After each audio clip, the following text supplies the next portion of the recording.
안녕하세요. 독한 영어 키나이즈입니다. 지난 시간 영어 낭독본은 인권에 관한 명연설문, 언제나 약자의 편에서 였는데요. 이는 이스라엘 최고의 문학상인 예루살렘 문학상을 수상한 무라카미 하루키가 현지에서 발표했던 수상소감문이었죠.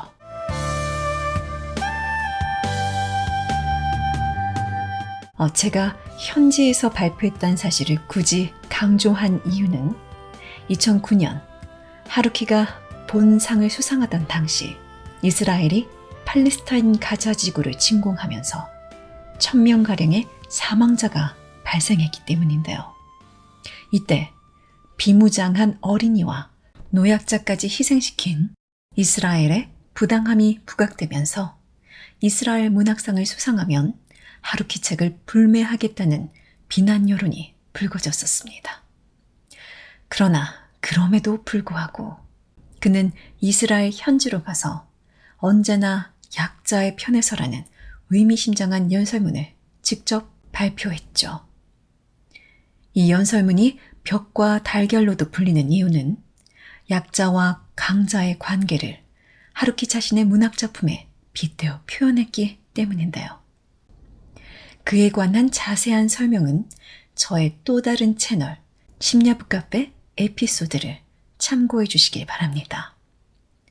북톡 잉글리쉬는 영어가 중심이다 보니까 긴 말 이어가지 못하는 점 양해해 주시고요. 여기서 못다 나눈 이야기들은 심야북 카페 채널에 하루키 역사를 말하다 편과 하루키 아버지 그리고 역사의 소용돌이 편에 자세히 설명되어 있으니까 참고 부탁드립니다. 상대 국가가 됐다고 할 때까지 하는 게 사과다. 이렇게 확고한 신념으로 일관해왔던 무라카미 하루키. 그가 말하는 진정한 의미의 역사, 그리고 그 뒤에 숨겨진 가슴 아픈 가족사를 들을 수 있는 흔치 않은 기회니까 번거롭더라도 꼭 한번 챙겨 들어보십사 재차 당부드립니다. 오늘 제가 서두부터 이렇게 길게 한국어 설명을 남기는 건 이 연설문에는 영어로 대충 듣고 흘려버리기엔 너무나 아까운 그런 좋은 메시지들이 가득해서 한국어 번역 자막과 함께 자료 제공할 필요가 있겠다 싶어서였습니다. 그런 의미에서 오늘 에피소드는 보이는 라디오로 진행할 거니까 지금 귀로 듣고만 계신 분들은 꼭 핸드폰 화면을 함께 보면서 연설문을 들어주시기 바랍니다. 자막을 보시면 훨씬 더 임팩트 있게 내용이 와닿을 겁니다. 그리고 영어 공부에 관한 다양한 영상 자료는 유튜브 채널 킨아이즈에서 만나실 수 있으니까 이 점 참고해 주시고요. 자, 그럼 곧장 본문으로 들어가기 앞서 보다 원활한 이해를 돕기 위해 까다로운 단어들 예습부터 하고 갈게요. 오늘도 유익한 시간 되세요. See you next time.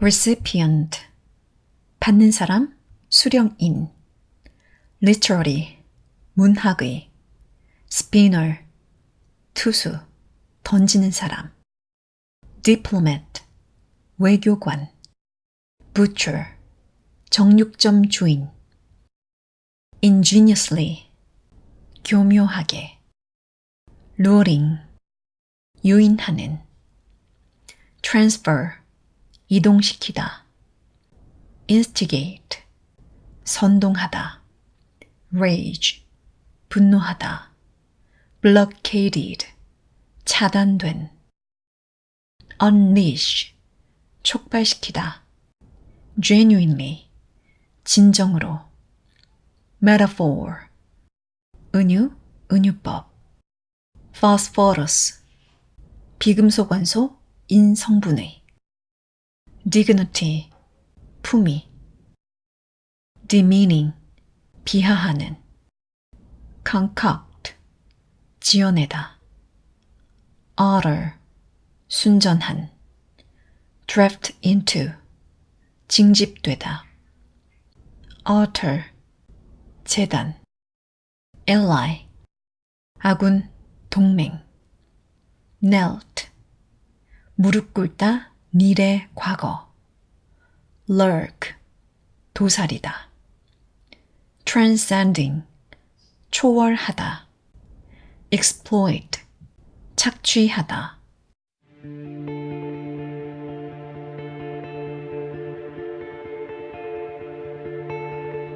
하루키 무라카미 is the 2009 recipient of the Jerusalem Prize for the Freedom of the Individual in Society, and he gave special and very impressive speech in this conference.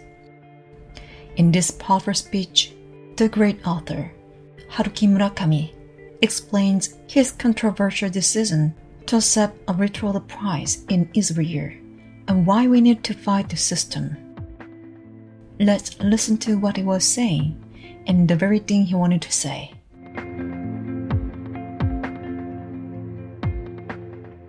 The Novelist in Wartime. Spoken by Haruki Murakami on February 20th, 2009, 11:42 a.m. I have come to Jerusalem today as a novelist, which is to say, as a professional spinner of lies. Of course, novelists are not the only ones who tell lies. Politicians do it too, as we all know. Diplomats and military men tell their own kinds of lies on occasion, as the used car salesmen, butchers, and builders. The lies of novelists differ from others, however, in that no one criticizes the novelist as immortal for telling lies. Indeed, the bigger and better his lies, and the more ingeniously he creates them, the more he is likely to be praised by the public and the critics. Why should that be? My answer would be this. Namely, that by telling skillful lies, which is to say, by making up fictions that appear to be true, the novelist can bring a truth out to a new location and shine a new light on it. In most cases, it is virtually impossible to grasp a truth in its original form and depict it accurately. This is why we try to grab its tail by avoiding the truth from its hiding place, transporting it to a fictional occasion, and replacing it with a fictional form. In order to accomplish this, however, we first have to quantify where the truth lies within us. This is an important qualification for making up good lies. Today, however, I have no intention of lying. I will try to be as honest as I can. There are few days in the year when I don't engage in telling lies, and today happens to be one of them. So let me tell you the truth. In Japan, a fair number of people advised me not to come here to accept the Jerusalem Prize. Some even warned me they would instigate a boycott of my books if I came. The reason for this, of course, was the fierce battle that was raging in Gaza.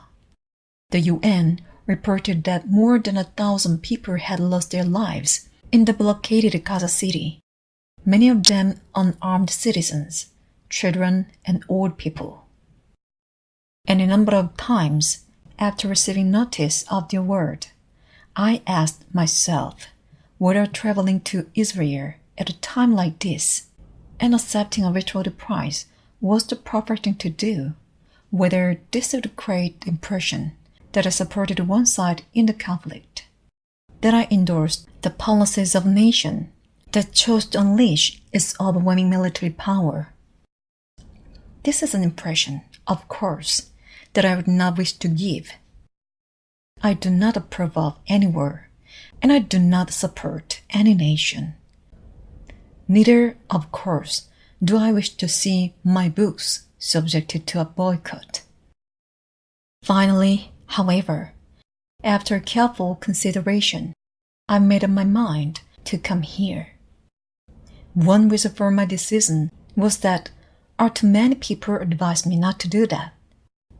Perhaps, like many other novelists, I tend to do the exact opposite of what I am told. If people are telling me, and especially if they are warning me, don't go there, don't do that, I tend to want to go there and do that. It is in my nature, you might say, as a novelist.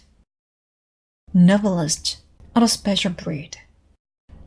They cannot genuinely trust anything they have not seen with their own eyes or touched with their own hands. And that is why I am here. I chose to come here rather than stay away. I chose to see for myself rather than not to see.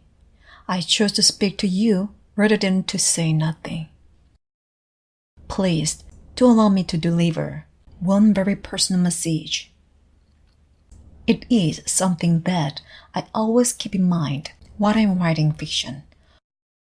I've never gone so far as to write it on a piece of paper and paste it to the wall. Rather, it is carved into the wall of my mind, and it goes something like this. Between a high, solid wall and an egg that breaks against it, I will always stand on the side of the egg. Yes, no matter how right the wall may be, and how wrong the egg, I will stand with the egg. Someone else will have to decide what is right and what is wrong. Perhaps time or history will decide.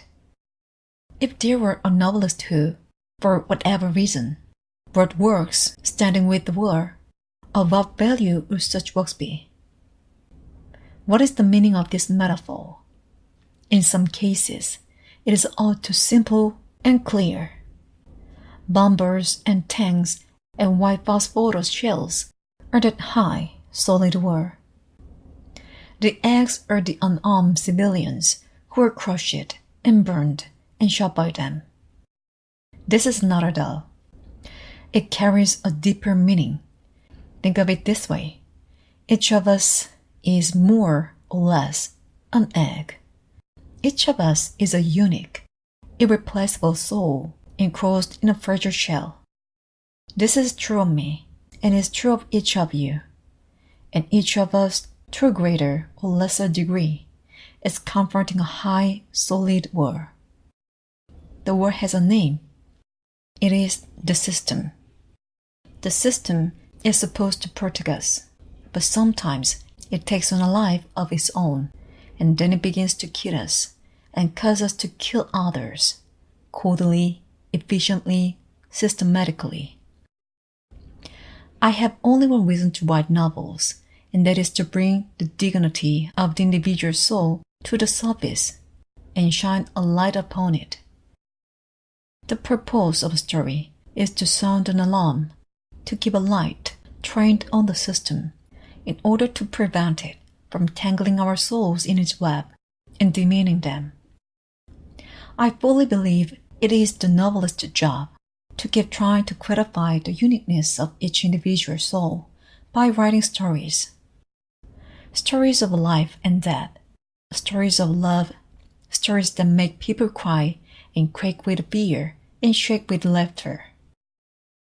This is why we go on, day after day, concocting fictions with utter seriousness. My father died last year at the age of 90. He was a retired teacher and a part-time Buddhist priest. When he was in a graduate school, he was drafted into the army and sent to fight in China. As a child born after the war, I used to see him every morning before breakfast, offering up long, deeply felt prayers at the Buddhist altar in our house. One time I asked him why he did this, and he told me he was praying for the people who had died in the battlefield. He was praying for all the people who died, he said, both ally and enemy alike. Staring at his back as he knelt at the altar, I seemed to feel the shadow of that hovering around him.